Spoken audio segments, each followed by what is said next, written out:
نے وہ plot team نے انفارم کیا اور ان کو بشرا بیوی کی فیملی نے بتایا کہ بشرا بیوی کی صحت جو ہے وہ انتہائی ناساز ہے. تو ہم وہاں پہ گئے اور ہم وہاں پہ دیکھ رہے تھے کہ کوئی ڈاکٹر وغیرہ آتے ہیں ان کو چیک اپ کے لیے، لیکن وہاں سے ایک ایمبولینس کا گزر ہوا اور ہمیں نہیں پتہ کہ اس میں بشرا بیوی کو لے کے گئے تھے یا ڈاکٹرس کو لے کے آئے تھے. تو ہمارے انتہائی سنگین خدشات ہیں بشرا بیوی کی صحت کے حوالے سے، اور ہماری یہی اپیل ہوگی اور اسی بات کے اوپر ہم زور ڈال رہے ہیں کہ بشرا بیوی کو شوکت خانم لے کے جائیں اور وہاں سے ان کا علاج کرائیں. جی دیکھیے، انسان ہے، بیمار تو کوئی بھی ہو سکتا ہے، اور وہ قیدیوں کے بھی تو کچھ حقوق ہوتے ہیں. اگر ان کو آپ نے قید حق میں رکھا ہوا ہے تو اس کا یہ مطلب تو نہیں کہ آپ ان کو ڈاکٹر یا علاج کی سہولیتیں نہ دیں. اور اس سے پہلے ہم نے دیکھا کہ لوگوں کو لندن جانے تک علاج کے لیے اجازت دی گئی. ہم کوئی ان کے لیے یہ ڈیمانڈ نہیں کرے کہ جی آپ بشرا بیوی کو لندن لے جائیں یا لندن سے ان کا علاج کرائیں، بلکہ ہم یہ کہہ رہے ہیں کہ آپ شوکت خانم ہاسپٹل ان کو شفٹ کریں، ان کے ٹیسٹ کرائیں اور ان کا معائنہ کرائیں، تاکہ پوری قوم کو پتہ چلے، ہمیں بھی پتہ چلے کہ بشرا بیوی کی صحت جو ہے وہ ٹھیک ہے یا خراب ہے. اگر ان کی صحت ٹھیک نہیں ہے تو ان کو وہاں پہ ایڈمٹ کرایا جائے تاکہ ان کو صحت کی سہولت میسر ہو.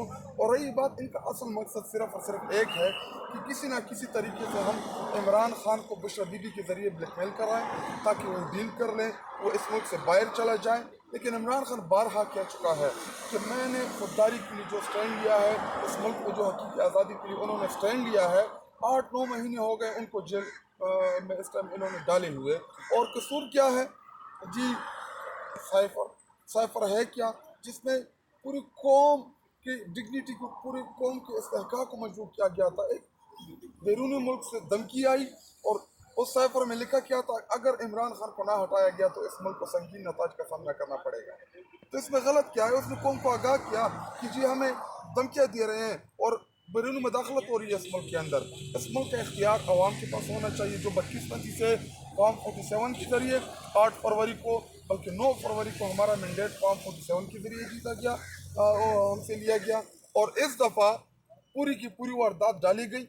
پچھلی دفعہ تو یہ نکمے اور نالائق انہوں نے فارم 47 کے ذریعے ہمارا مینڈیٹ چوری کیا، لیکن اس دفعہ تو ایڈوانس میں فارم 45 بھر کے ان سے لے کے گورنر ہاؤس پریزائڈنٹ کو لے جا کے ان کے اوپر تشدد کر کے، ان کو ڈرا کے، ان کو دھمکا کے ہمارے مینڈیٹ کے اوپر دوبارہ ڈاکہ ڈالا گیا. اور یہ لوگ کیا سمجھتے ہیں کہ ان چیزوں سے قوم مایوس ہو جائے گی، قوم گھر میں بیٹھ جائے گی، قوم ووٹ ڈالنے نہیں آئے گی؟ ایسا نہیں ہوگا. عمران خان نے اس قوم کو شعور دیا ہے، عمران خان نے اس قوم کو جگا دیا ہے. جب تک اس ملک میں ہمیں حقیقی آزادی کی جو تحریک شروع ہے اس کو کامیابی نہیں ملتی، ہم جیلوں کے لیے بھی تیار ہیں. نہ ہم ان سے ڈرتے ہیں، نہ قوم ان سے ڈرتی ہے، اور ہم اس جہد کسی طرح انشاءاللہ ہم جاری ساری رکھیں گے. دیکھا جائے تو پاکستان تحریک انصاف سے احتجاج کی بھی کال کی گئی ہے جمعہ کے دن، اور آج بھی یہاں پہ اسلام آباد ہائی کورٹ کے سامنے آپ کے کارکن کو اٹھا کے لے کے گئے پولیس والے، ٹھیک ہے، صرف اس لیے کہ اس نے جرسی پہنا ہوا تھا اور اس کے اوپر عمران خان کیا کہتے ہیں. جی دیکھیں، ان چیزوں سے یہ قوم کو ڈرا نہیں سکتے. قوم اب جیلوں سے نہیں ڈرتی. پورے پاکستانیوں کو پتہ ہے کہ یہ ان کا کام یہی ہے کہ کسی نہ کسی طریقے سے ہم قوم کو ڈرا دیں، ان کو دھمکا دیں، اور اس کے بعد ہم یہ پیغام دیں کہ یہ جو زمینی خدا بنے ہوئے ہیں، میں ان کو پیغام دینا چاہتا ہوں کہ جی دیکھیں، یہ ملک ہمارا ہے، ہم نے اسی ملک میں رہنا ہے. آپ ہمیں اٹھائیں، ہمیں گرفتار کریں، ہمیں جیلوں میں ڈالیں، ہم تو کہیں بھاگ کے جانے والے نہیں ہیں. اور آپ تقریباً پچھلے 1.5 سال سے تو یہی کر رہے ہیں. کیا آپ کو کامیابی ملی؟ 8 فروری میں آپ لوگوں کو جو پاکستانی قوم نے جو آپ کو جواب دیا، 4-5 کو ووٹر نکل کے انہوں نے عمران خان کی بیانیے کو ووٹ دیا. اصلاح کی ضرورت ہے اس ملک میں. اپنی اصلاح کرائیں. قوم جس کو بھی مینڈیٹ تھے اس کو تسلیم کیا جائے، اور باقی ان جیلوں اور ان اٹھانوں سے، ان ڈرانوں سے، ان ٹیلی فون کال سے اب قوم ڈرنے والی نہیں ہے. بس وہ خوف کا ٹائم گزر چکا ہے. اب پوری پاکستانی قوم جو ہے ان کو پتہ ہے کہ یہ ملک ہمارا ہے، یہ ہم اس ملک کے ٹیکس پیئر ہیں، ہم ٹیکس دیتے ہیں، یہ ہمارے ٹیکس سے چلتا ہے. اور رہی بات، ابھی مسئلہ تو تحریک انصاف نہیں ہے، مسئلہ تو تحریک انصاف کے کارکنان کو اٹھانا نہیں ہے، مسئلہ تو مہنگائی ہے اس ملک میں، بد امنی ہے، بے روزگاری ہے. ان کے خلاف ہمیں جدوجہد کرنی چاہیے.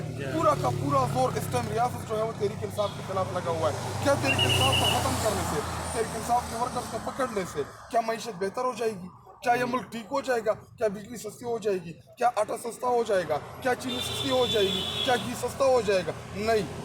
جی دیکھیں الیکشن کرانے کا اصل مقصد اس ملک میں استحکام لانا تھا. جب تک اس ملک میں پولیٹیکل استحکام نہیں آئے گا، معاشی استحکام نہیں آئے گا. معاشی استحکام نہیں آئے گا، عام لوگوں کی زندگیوں پہ کیا فرق پڑے گا؟ عام لوگ کیسے اس ملک میں زندگی بسر کریں گے؟ تو یہ سوچنے کی باتیں ہیں. باقی تحریک انصاف کو ورکرز کو اور لیڈرشپ کو پکڑنے سے اس ملک کے مسئلے حل نہیں ہونے. اس ملک کے مسئلے تب حل ہوں گے جب آپ عمران خان کو واپس نکالیں گے، ہمارے چوری شدہ مینڈیٹ ہمیں واپس کریں گے، اور اس ملک میں آئین اور قانون کی حکمرانی ہوگی. تو جب ملک خوشحال ہوگا، باہر سے انویسٹر آئیں گے. ابھی جی ایرانی صدر ادھر آئے ہیں، اس سے پہلے سعودی عرب کے ایک ڈیلیگیشن آئی تھی. ہم ان تمام لوگوں کو خوش آمدید کہتے ہیں اپنے ملک میں، اور جتنے بھی فارن انویسٹر ہیں جو پاکستان میں انویسٹمنٹ کرنا چاہتے ہیں، ہم ان کو ویلکم کرتے ہیں. لیکن بات یہ ہے کہ جب آپ کے ملک میں وہ انوائرمنٹ ہوگی نہیں، کون انویسٹ کرنے کے لیے تیار ہے؟ پہلے نہ آپ کرنے کے لیے تیار ہے، نہ دوسرا کرنے کے لیے تیار ہے. صحافی جی ضمنی الیکشن میں آپ لوگوں نے دیکھا کہ 92 نیوز کے 2 جرنلسٹ اور 1 کیمرہ مین کو اٹھا کے لے گئے. اگر ہماری میڈیا بھی محفوظ نہیں ہے اس ملک میں، جو پوری قوم کو آگاہ کرتی ہے ان چیزوں سے، تو کون محفوظ ہوگا اس ملک میں؟ اور ان چیزوں سے مسائل حل ہونے والے نہیں ہیں. بیٹھ کے بات کرنی ہوگی.